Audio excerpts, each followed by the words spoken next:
I graduated in 1988 from MGM Medical College, Jamshedpur, and then completed my compulsory rotatory internship, juniorship and seniorship from Tata Main Hospital.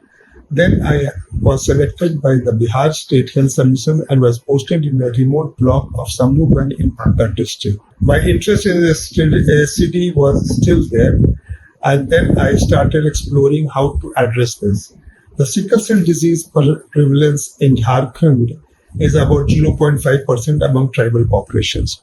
Although the prevalence of sickle cell disease is 8 to 10%, which is double the national average of 5%. The sickle cell disease children, among them 20% die by the age of 2 years.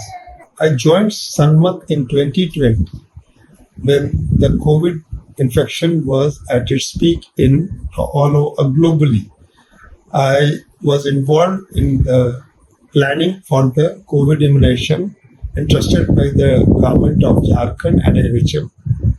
But apart from it, my interest in sickle cell disease was still there in a 360-degree manner. That is screening, management and treatment and system service so that the full sickle cell disease is addressed in a comprehensive manner. So we are still looking for donors who can support us in this all the activities, the 360 degrees approach of Sanmat.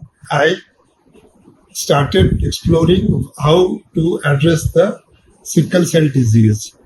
The sickle cell disease has a prevalence of sickle cell trait about 8 to 10% among the Jharkhand tribal population.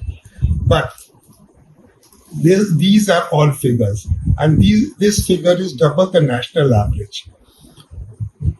About 20% of children born with sickle cell disease die within 2 years of their birth. So these figures do not speak about the pain and the misery and how the people suffer from it. But working with Sanmat, we started this in 2022 to look at the sickle cell disease and started looking for donors. Till now, we haven't got anyone, but with our own initiative, we started screening children in the government schools, tribal welfare schools, and Kasturba Gandhi schools.